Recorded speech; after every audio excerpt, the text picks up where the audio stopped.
Et si tu veux, on est online. Si je veux. Si Non, je jamais. veux pas. Ce soir, je rentre à la maison, j'ai faim. Ok, bonsoir tout le monde, bienvenue, au revoir et bonne soirée. C'est ça, hein. Ouais. Bonsoir tout le monde. Si vous avez un truc à manger, vous pouvez l'amener au magasin, je le mangerai volontiers. Bref. Ce soir, on se retrouve pour une nouvelle présentation des nouveautés du magasin. Euh, Alors, il y a des choses pas tout à fait nouvelles, mais on a envie d'en reparler. Et puis, du coup, d'autres choses qui sont pas nouvelles parce que ce sont des rééditions. Comme la chasse au Gigamon, ça fait très longtemps que c'est plus en stock. À l'époque, il y avait là, ça avait la forme d'un Gigamon, la boîte, et puis là, ça a été repris par Studio H et réédité du coup dans une boîte carrée au format standard. C'est plus facile à ranger, mais c'est moins original. La chasse au Gigamon, c'est un jeu à partir de 5 ans. Un petit jeu de memory qui se joue de 2 à 4 pour environ 15 minutes. Alors hier, on a fait une partie, on était deux adultes, hein. Je crois que la partie s'est terminée en 5 minutes. J'ai roulé sur l'adversaire. Salut Fabiano. Du coup, dans ce jeu, le but est de récupérer 3 gigamon.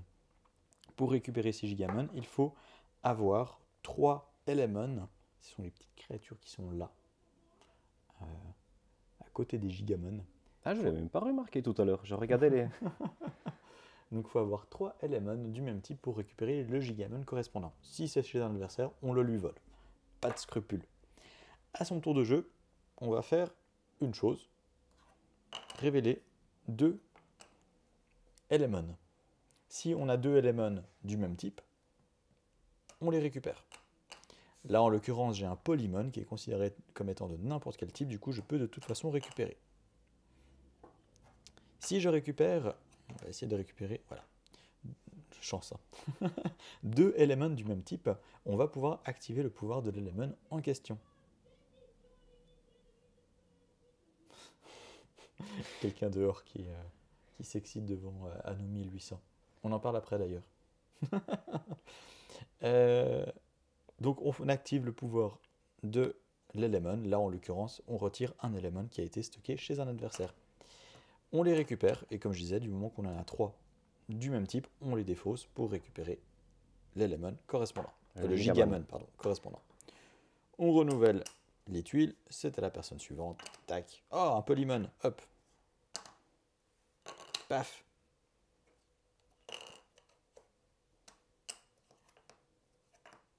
Ah, pas de chance. En fait, tu joues tout seul maintenant. C'est ça. Ouais. Je m'amuse. Tu t'amuses toi? Ouais, ouais. Ça va? Ah ouais, là j'ai une mauvaise mémoire par exemple. Il était là, ouais. Enfin bref, vous avez compris le principe, un petit jeu de memory avec Ah, des... tu cherchais pas une tuile... Non, t'étais vraiment en train de jouer... Ah ouais.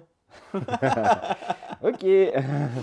Bref, donc vous avez compris le principe, ouais, on est donc sur un jeu de memory compétitif, ouais, avec plein de petits pouvoirs à déclencher, donc du coup chaque élément va avoir son propre petit pouvoir. Donc le feu, donc, comme je disais, ça permet de défausser une tuile chez un adversaire, le vent permet d'échanger une tuile avec un adversaire, la pierre permet de bloquer une tuile pendant un tour complet, personne ne peut la récupérer et la retourner. Le polymon, du coup, comme je le disais, est considéré comme étant de n'importe quel type lorsqu'on le révèle, si je ne me trompe pas. J'ai peut-être un doute maintenant. Mais voilà. Ça, je me souviens plus. Ah oui, on pioche simplement Une tuile supplémentaire. une tuile supplémentaire au hasard. L'eau, je me souviens plus non plus. Non, ça c'est le vent. Ah oui, voilà. On peut regarder à l'abri des autres regards, 4 éléments du plateau. On les regarde et on les remet face cachée. Et finalement, Elecmon, il s'appelle Elecmon, ouais, Electromon, permet de rejouer immédiatement un tour. Donc avec toutes ces petites choses à déclencher, c'est vraiment très sympa, je trouve. Ouais. Alors moi, je l'ai pas testé, mais c'est vrai que dit comme ça, c'est vraiment cool à jouer avec les enfants. Et il a gagné l'As d'or en 2015, enfin le l'As d'or enfant bien sûr, pas l'As d'or, mais preuve de sa qualité. Autre nouveauté, Nile Artifacts. Là, c'est un jeu édité par Ankama. C'est un jeu qui est traduit en allemand par Board Game Box. Et du coup, comme on est en Suisse, on a Board Game Box qui nous fournit. C'est pas Ankama qui nous fournit directement. Donc c'est un jeu qui est en anglais, français et allemand. Puisque à la base, les jeux Ankama sont juste en français et en anglais. Dans Nile Artifacts, qui est un jeu de Matthew Dunstan, qui a fait des grands jeux et des très bons jeux, globalement. On va récolter des artefacts afin de pouvoir ensuite construire des monuments. Ça me rappelle un autre jeu. Attends. Je le cherche, je le trouve pas. Kemet. Non. Seven Wonders? Ah oui, ouais, oui, j'y ai même pas pensé. Honte à moi. Du coup, qu'est-ce qu'on fait à son tour? On prend simplement son petit bateau, on avance du nombre de cases que l'on souhaite. Quand on arrive à un endroit, on doit se poser à un endroit où il y a déjà une carte. On prend la carte correspondante et on la met devant nous. Donc, paf, paf, on avance, on peut que aller dans le sens du bateau. Donc après, imaginons c'est de nouveau mon tour, je me mets là, je prends ça. Une fois que toutes les personnes se trouvent sur un port, donc une des deux extrémités du plateau, les bateaux sont automatiquement retournés.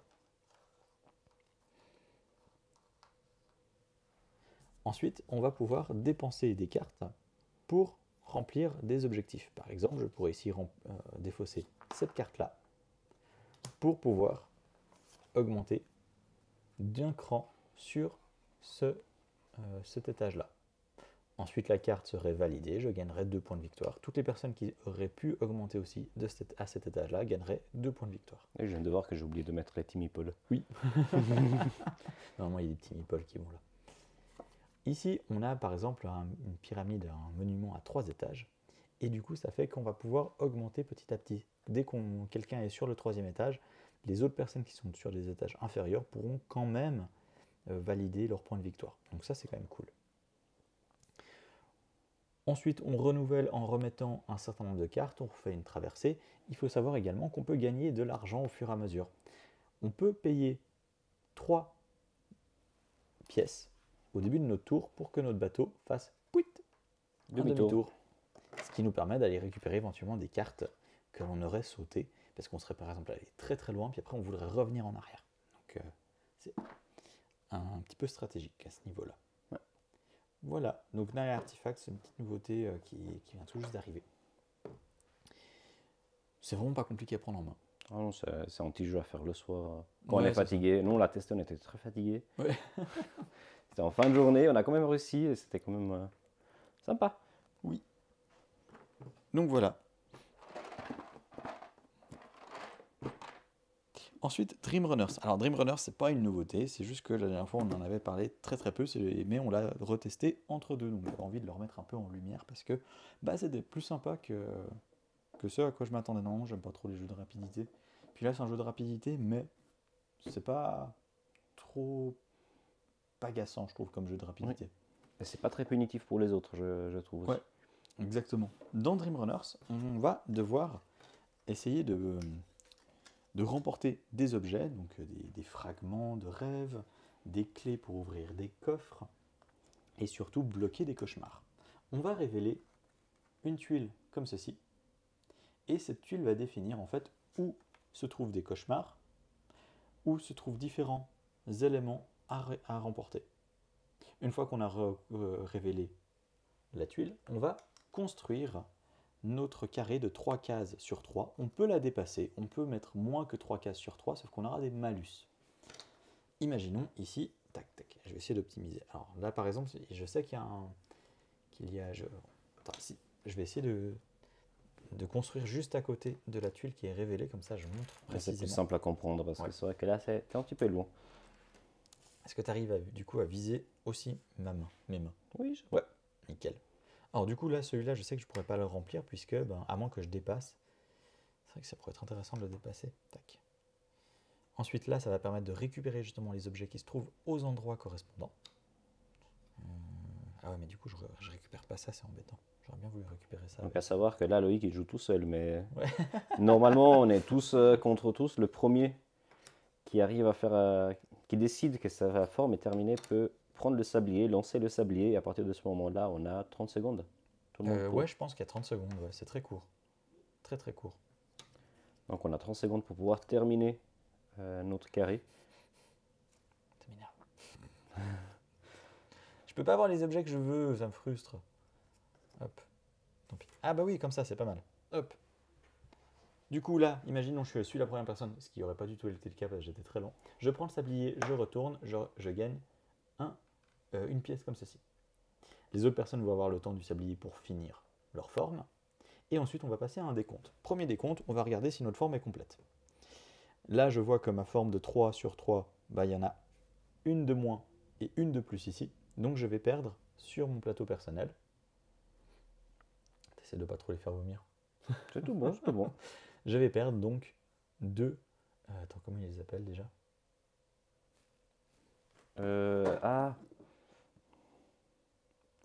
En plus, on a joué tout à l'heure, hein. Mais oui. C'est pas les rêves, c'est pas. C'est pas la conscience? Si, non? Non. Bref. Sérénité. Sérénité, voilà. On perd deux la sérénité. Ouais. Oui, parce que pour la petite histoire, si je ne me trompe pas, on est en train de dormir. Donc on se retrouve, on commence avec 20 de sérénité. Et plus on descend, à bout d'un moment, on va se réveiller. Puis on fait de cauchemar en fait. On fait du cauchemar, on va se réveiller. Donc le but, c'est de ne pas se réveiller. Du coup, là, une fois que j'ai perdu mes trucs, je vais regarder si j'ai des cauchemars. T'es quoi? Mes trucs. Sérénité. Une fois que j'ai perdu ma sérénité parce que j'ai dépassé mon cadre, je vais regarder si mes cauchemars sont bien recouverts. Grâce à ceci, je vais recouvrir mes cauchemars, je les ai fait fuir, donc il n'y a pas de souci. Si je ne les avais pas fait fuir, j'aurais perdu ici 2 de sérénité par exemple. Ensuite, on va récupérer les différents objets. Ici, donc, je récupère la clé 2 fois. Bon, tu prends 2 jetons clés. Et ensuite, je peux dépenser une clé pour ouvrir un coffre. Oh. Tac. Et on révèle le coffre. Toutes les personnes qui ont une clé, qui ont décidé d'ouvrir un coffre, prennent ceci. Hop. Une fois qu'on a récupéré les différentes choses, qu'on a pris nos malus, etc., on va pouvoir améliorer notre jeu. On peut dépenser 4 jetons, 4 pièces, pour prendre une tuile supplémentaire. Celle-là, celle-là, elle est pas mal aussi. Celle-là aussi. Ça permet de faire les deux, hein. C'est juste. Hein. Ouais, exactement. Celle-là, elle est pas mal. Ça me permettrait, par exemple, il y a des endroits, il y a des cauchemars qui permettent aussi d'avoir des choses à reprendre. Donc ça permettrait de faire les deux ensemble et en plus d'avoir une tuile, une case polyvalente globalement. Et si tout d'un coup il y a quelque chose d'intéressant, je peux la récupérer. S'il y a un cauchemar, je pourrais faire le cauchemar. En plus de ça, en fin de partie, je vais récupérer des points de victoire pour chaque lune que je retrouve sur mes tuiles. Donc cette tuile est pas mal à récupérer. Certaines autres tuiles nous permettent de récupérer des pièces lorsqu'on les achète. On va faire ceci sur 8 manches et à la fin de la part des 8 manches, on va calculer combien de points de victoire on a. On va également avoir ces fragments, dès qu'on a 4 fragments différents qu'on aura posés sur notre plateau ici. On va pouvoir les dépenser pour augmenter notre jeton ici d'un cran et donc gagner 5 points en fin de partie. 5, 10, 15, 22, 30. Ouais, pourquoi pas, hein. Et ensuite 10 points supplémentaires pour chaque tranche de 4 fragments différents. Donc voilà. Ouais, c'était vraiment très sympa, très familial. Oui. Avec pas mal quand même de petits détails à gauche à droite à prendre quand même en considération, mais c'est vraiment chouette. Donc ça se joue de 2 à 4 pour environ 30 minutes de partie. Je pense que 30 minutes c'est faisable. Hein. Oui. Et puis pour des personnes de 8 ans, enfin pour les enfants de 8 ans et plus. Et adultes aussi, parce que c'est aussi un jeu relativement familial pour les adultes. Donc voilà. Ensuite, on va passer sur un autre jeu. On ne sait plus si on l'avait déjà présenté. Dans le doute, on le représente. Et si on l'avait déjà présenté, on y a joué depuis. Et surtout, ça a été, pour ma part, un gros coup de cœur. J'ai toujours pas compris si Vanille l'a apprécié, par contre. Il faut que je fasse une deuxième partie. Alors, c'est pas comme un autre jeu où j'ai pas trop envie de faire une deuxième partie. Monastarium. C'est tellement bien, Monastarium. Ouais, mais je crois que j'étais tellement fatigué que non, ça n'a pas passé. Donc Gentes, c'est pas un jeu tout récent, ça est sorti en 2018, c'était sur Kickstarter, donc plateforme de financement participatif, et on est sur un jeu de développement de civilisation, à l'allemande. C'est-à-dire que on le voit. Hein. Ouais, on le voit. Ça veut dire que le matériel, alors on peut aimer, on peut ne pas aimer, voilà, mais il est assez minimaliste. C'est vraiment des cubes en bois, enfin des petites maisonnettes en bois, donc c'est... Bon, au moins là, ils ont fait l'effort de faire une petite maison, parce que souvent, c'est vraiment des cubes. Ouais.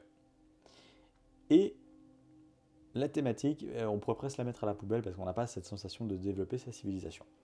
Par contre, la mécanique de jeu, c'est un pur bonheur. À son tour de jeu, on va faire donc 6 manches, et pendant une manche, on va faire plusieurs tours de jeu, et à son tour de jeu, on va faire une action. Les actions vont être sur le plateau, et sont représentées par des petits jetons comme ceci. Imaginons, à mon tour, je décide de faire... ah bah tiens, je vais faire ça. Je prends cette tuile-là. En fait, c'est un peu un jeu de pose d'ouvriers à l'envers. Au lieu de poser des ouvriers sur des endroits pour les prendre, on prend des tuiles pour qu'elles soient plus disponibles. Et faire l'action en même temps. Oui, bien sûr. On prend la tuile, on dépense les pièces mentionnées et on pose cette tuile sur notre plateau personnel. Attends, il est loin notre plateau, voilà. Ce plateau personnel va avoir une ligne du temps. Ça, c'est juste génial. Ouais, ça c'est vraiment la mécanique très originale. On commence donc la première année, la première ère avec déjà un sablier ici. Je pose donc mon action ici et je pose également un sablier sur la case d'après. Tu commences à avoir mal au bras, Vanny? Ouais, ça va. Ce qui veut dire que cette action me prend un temps, 2 temps. Et donc, je vais avoir autant d'actions disponibles que le nombre d'emplacements disponibles.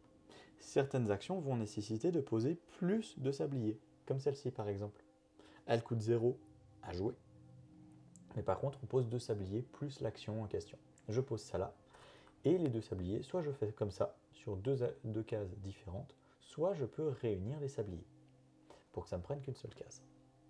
Sauf que, en fin de manche, on va retirer un sablier de chaque case, et toutes les tuiles actions, ce qui fait qu'il va rester un sablier. Et donc j'aurai déjà un temps qui n'est pas, qui sera perdu pour la manche d'après. Du coup, c'est cool d'utiliser 2 sabliers par case, mais il faut faire attention parce qu'après, tu risques C'est ça. de te bloquer très rapidement, surtout que on arrive très vite à la fin de la ligne du temps. Ouais, c'est hyper rapide, même quand on débloque, parce que là on voit qu'il y a plein de cadenas, on peut les débloquer petit à petit. Au fur et à mesure de la partie, il y en a 2 qui sont débloqués automatiquement, et pendant la partie, on va pouvoir en débloquer grâce à des cartes développement. Ces cartes, elles se trouvent ici, on va pouvoir les récupérer, je ne sais pas si on le voit, tu arrives à voir les deux. Voilà. Un peu plus haut, à cet endroit-là, on va pouvoir les récupérer ici avec l'action violette. On va récupérer les cartes, ensuite on va pouvoir les jouer grâce aux actions orange pour les poser devant nous. Dès qu'on les pose devant nous, on va devoir remplir des conditions. Ces conditions sont notées ici, donc parfois il va falloir avoir une ville sur des emplacements particuliers. Là par exemple il faudra avoir une ville, soit une ville marchande, soit une ville, je ne sais plus quels sont ces 2 symboles là, comment ils les appellent. Mais en gros c'est avoir une ville dans un endroit ici. Et en plus de ça, avoir des citoyens de certains types. Par exemple, là, il faudrait un noble. Il faudrait 2... ça, je sais plus ce que c'est des marchands peut-être. Attends, oui, il me semble. Je crois que c'est des marchands. Et puis, un prêtre. Non, c'est ceux-là, les Quand prêtres. on les trouve là, sur notre plateau. Exactement. Donc là, par exemple, j'ai 1. Là, j'ai 1. Là, j'ai 2. Et donc, je ne remplirai pas les conditions pour une des cartes. Il faudrait que donc j'augmente ici, encore ici, pour pouvoir poser cette carte. Quand on pose la carte, on gagne les bonus associés immédiatement. Et puis, on aura à la phase de chaque nuit, ici, une action à faire. Certaines autres cartes, donc de nouveau là, j'ai un bonus immédiat, vont me permettre d'avoir des actions supplémentaires. Là, par exemple, pendant la phase de jour, je vais pouvoir poser un cube ici, pour dire que cette action est utilisée, poser un sablier sur ma ligne du temps, payer 4 pour pouvoir faire une action violette, comme si j'avais pris une tuile sur le plateau. Ce qui veut dire que ma ligne du temps ne sera pas encombrée d'une action, d'une tuile action, mais seulement d'un sablier. Ce qui fait que ça rend ces cartes développement vraiment très intéressantes. Par contre, une fois qu'il y a un cube dessus, comme je disais, l'action n'est plus faisable pendant cette manche. En plus de ça, on va gagner des points de victoire par rapport aux symboles que l'on pose. Par exemple, si je joue cette carte-ci, je vais choisir un des 2 symboles disponibles ici, et je vais gagner un nombre de points de victoire égal au symbole choisi, disponible sur toutes les cartes. Donc je vais choisir ce symbole, je gagnerai 2 points de victoire. Ce qui fait qu'il y a plein de combinaisons à faire, partout, tout le temps. On fait ça sur 3 âges, donc les cartes seront de plus en plus chères, de plus en plus puissantes. Et c'est vraiment tout ce que j'aime dans un jeu de société. C'est du développement, c'est de la prévision sur comment est-ce qu'on va améliorer son jeu.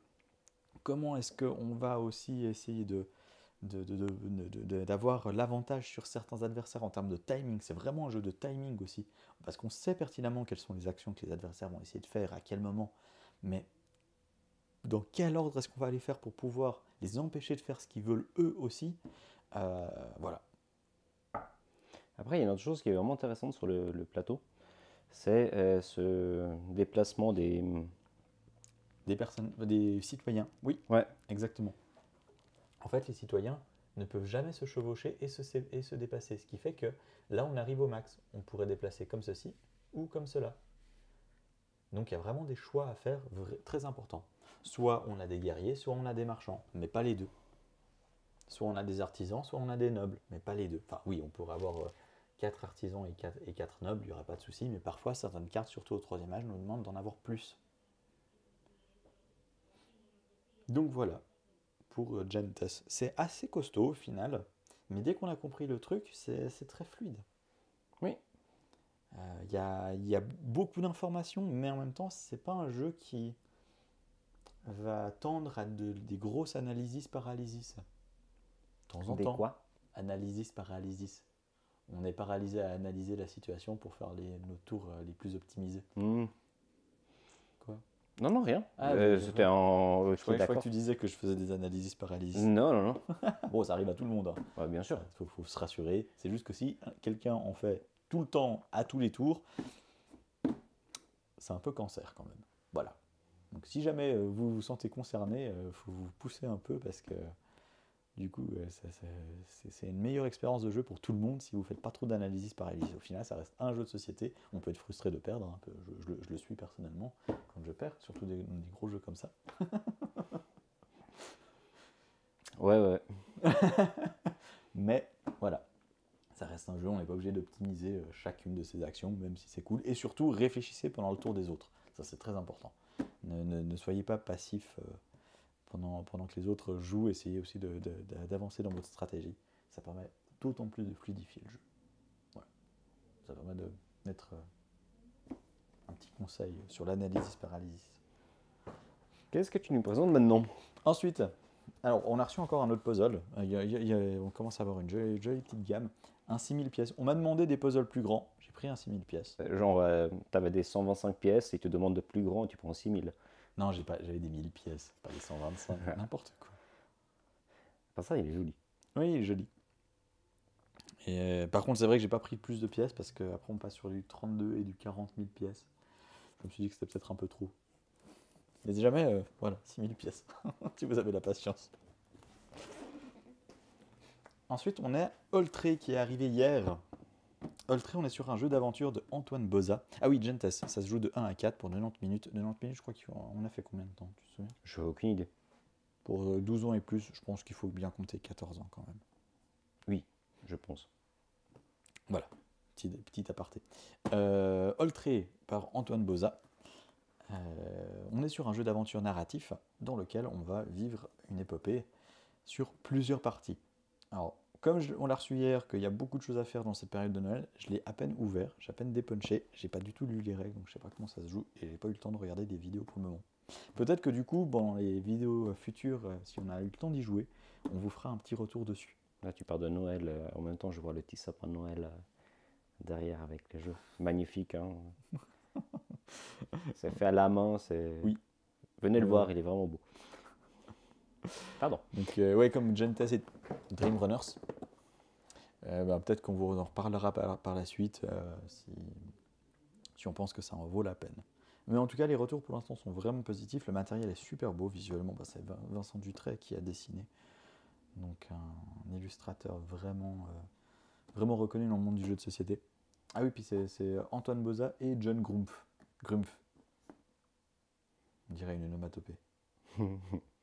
Ouais.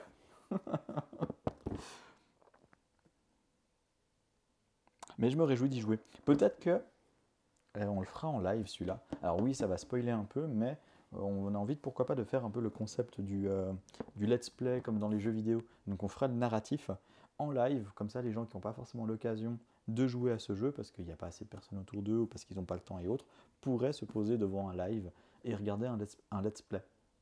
Du coup, si on voit que ça fonctionne bien, ben, on continuera, mais ça nous tente bien de faire ce jeu en live l'année prochaine.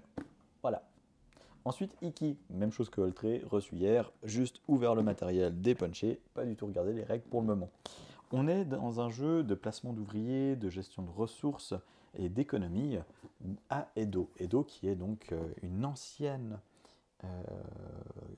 quartier marchand de Tokyo, si je ne me trompe pas. Et on va devoir gérer donc des petites échoppes, engager du personnel, les poser à des endroits pour qu'ils travaillent et autres, faire des échanges de ressources pour gagner des points de victoire. Il va y avoir des moments où le feu va prendre dans certaines échoppes et on va perdre relativement des choses. Il va donc falloir augmenter la sécurité de nos échoppes pour éviter ces flammes. C'est une réédition d'un ancien jeu, je ne sais plus de quand il date, mais c'est une réédition qui est vraiment sublimissime, je trouve. Visuellement, la boîte est vraiment La boîte, elle est vraiment jolie. Ouais. Donc voilà. Ça, donc... Ouais, là on est sur un jeu un peu plus costaud. 2 à 4, 14 ans, 60 à 90 minutes. Oltré, ils mettent 60 minutes par partie, 2 à 4, 10 ans et plus. Ouais, je trouve, j'ai l'impression que c'est optimiste, 10 ans et plus, mais pourquoi pas. Ensuite, Anno 1800. Ah bah voilà, on en parlait tout à l'heure. Donc ça, c'est tiré d'un jeu vidéo, Anno 1800. Un jeu vidéo de développement de civilisation. J'ai jamais joué, je ne sais pas exactement comment ça se présente, mais le jeu de société a l'air vraiment très très bien. J'ai lu les règles, on n'a pas encore eu l'occasion de tester, on devait tester le même jour que Gentes, mais des circonstances ont fait qu'on n'a pas pu. Mais donc ça nous attend à la maison. Dans Anno 1800, on va développer notre économie, notre plateau comme ceci, en plaçant différents bâtiments. Ces bâtiments vont permettre de placer des ouvriers sur les emplacements pour produire des ressources afin de gagner d'autres bâtiments. Production de ressources, cette production de ressources nous permettra également d'engager des personnes qu'on va poser. Ces personnes sont représentées par des cartes qui nous donneront des bonus. On va pouvoir explorer, une fois que notre plateau est complet, enfin même avant si on le souhaite, des nouveaux territoires pour poser des nouveaux bâtiments. On va avoir aussi des territoires éloignés qu'on va conquérir pour pouvoir avoir des ressources exotiques qui nous permettront de gagner plus en cours de partie. Donc, ouais, vraiment, c'est aussi un jeu de chaînage. On va avoir des ressources à gauche, à droite pour pouvoir avoir des choses plus puissantes à gauche et à droite. Donc, il y a vraiment ce côté arbre de technologie comme on pourrait retrouver dans les jeux de stratégie sur PC. Je pense à Civilization, notamment Age of Empires, machin, des choses du style, quoi. Donc, ça a l'air vraiment bien. En plus, c'est Martin Wallace, donc c'est une garantie. Presque, ouais. Alors, il n'a pas fait que du bon, mais globalement, ça reste... Il fait des très bons jeux et des bons jeux. J'ai pas encore testé de mauvais jeux de Martin Wallace pour le moment. Peut-être un jour. Ouais. Mais voilà, mais en tout cas, ouais, c'est le papa de Brass et Brass. Ah oui, non, mais Brass, c'est Brass, quoi. Voilà. Je suis fatigué, j'allais faire une blague pourrie. Je vais éviter. Vas-y, passe plutôt sur Trois Troyes Dice. J'écoutais l'autre jour un podcast où ils se disputaient pour savoir comment on va prononcer ce nom. 3. Ouais. En tout cas, les Français prononcent 3, je crois. Bon, en tout cas, sur YouTube, j'ai entendu 3 Dice. 3 Dice, c'est un jeu qui est en version roll and write de 3. Un ancien jeu, enfin, je ne sais pas de quand il date, mais un jeu de gestion. Ici, on est donc sur un roll and write. Encore. Ouais, encore, mais il a l'air bien. Il a l'air vraiment bien. En tout cas, les retours sont positifs. C'est pas vraiment une nouveauté parce que c'était sorti fin d'année passée. C'était pile pendant l'ouverture du magasin. Du coup, je l'ai un peu loupé. C'est revenu en stock. J'en ai pris. J'ai lu les règles. On ne peut pas encore tester. C'est un peu la routine ces derniers temps. Enfin, c'est un peu le refrain. Lire les règles, pas tester. En lisant les règles, j'ai eu l'impression que c'était un peu comme le Mur d'Adrien version soft.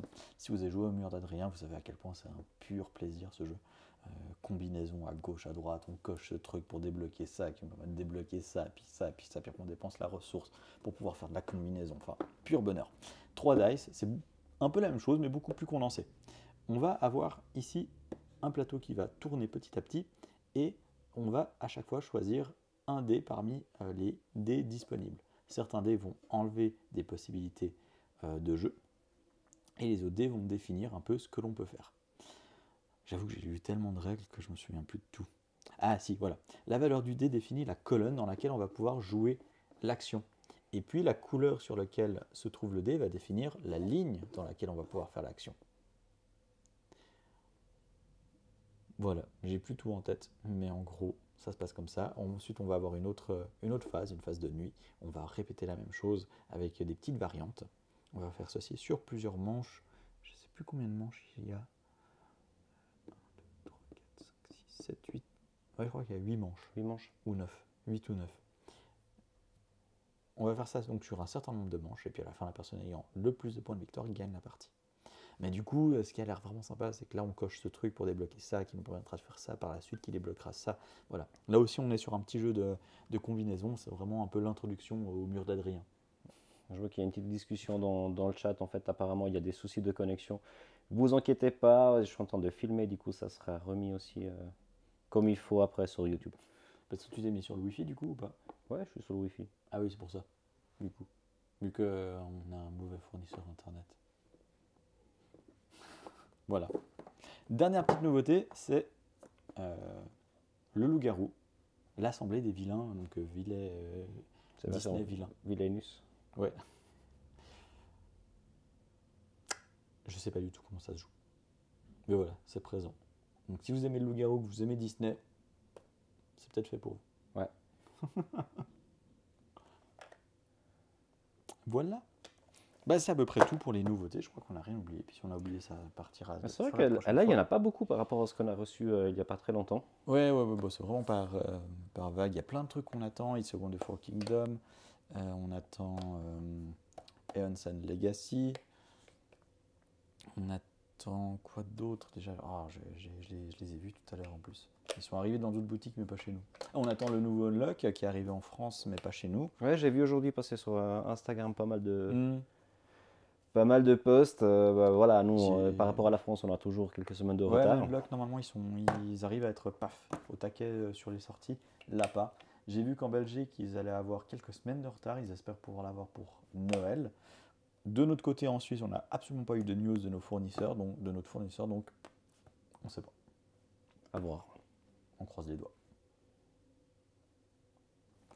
Très bien. Mais voilà. Oui, il y a encore quelques nouveautés qui devraient arriver. On espère qu'elles arrivent avant Noël parce que ça serait des très beaux cadeaux sous le sapin. Ah oui, en parlant de Noël, on a quelque chose d'important à dire. Oui. Si vous êtes dans la région et puis que vous avez envie d'aller au marché de Noël de Bulle, jusqu'à dimanche, on est plus ou moins au marché. On est en fait au Passage. Le Passage qui est un bar à bière dans la Grand Rue, plus haut dans la Grand Rue, parce qu'on est dans la Grand Rue, un peu plus bas, hors du marché de Noël. Et du coup, le Passage, c'est dans le marché de Noël. On est ouvert jusqu'à 21h ce soir et demain soir, et dimanche jusqu'à 18h dans le Passage. Alors c'est vraiment un tout petit stand, mais si vous avez envie de faire coucou, vous pouvez. Puis si vous avez envie ce dimanche d'acheter des jeux, vous pouvez. Ou demain soir jusqu'à 21h, vous pouvez aussi. Et boire une bière. D'ailleurs, il y a 150 et quelques bières différentes. Ouais, Donc, plus de 140 bières voilà. super bonnes. Il y a des très très bonnes bières si vous aimez la bonne bière, puis sortir un peu du carcan de Heineken et autres. Le Passage, c'est très cool. Ils font aussi de la bière chaude en ce moment, et puis du vin chaud, ainsi que du thé de Noël qui est très très bon. Donc voilà, on vous conseille ce bar très fortement. On y fait des soirées jeux aussi. On en a fait une pour le moment, puis on va en refaire d'autres. On va essayer de faire tous les mois. Voilà, je crois que cette fois c'est tout. très bien. Merci d'avoir suivi. On vous souhaite une belle soirée. On espère que vous jouerez à des bons jeux. En tout cas, là, il y a de quoi faire. Et puis, tout autour aussi. Ouais. Et derrière aussi, et tout au fond aussi. Pour tous les goûts. Du coup, on vous souhaite une très belle soirée, une bonne journée si vous regardez cette vidéo plus tard. On se réjouit de vous retrouver sur les réseaux sociaux, Instagram, Facebook, bien sûr sur YouTube et Twitch. Pour Twitch quand on fait des lives, et YouTube quand on fait des lives et des vidéos. Une période de Noël, c'est toujours un peu plus creux parce qu'on est... Enfin, toujours. C'est la première fois qu'on fait des... Bref. C'est creux, on a pas mal de choses à faire. Ouais. Puis on n'est pas beaucoup. Donc, on est un peu moins actifs ces derniers temps, mais ça va revenir l'année prochaine. Notamment pour Cannes, on prévoit de faire des trucs un peu de malade pour Cannes. On va être au taquet, on va être épuisé, mais ça va être tellement bien. Voilà. Très bien. Et puis bien sûr, on se retrouve en magasin. Prenez soin de vous, et puis à tout bientôt. Bonne soirée. À Bye plus. bye.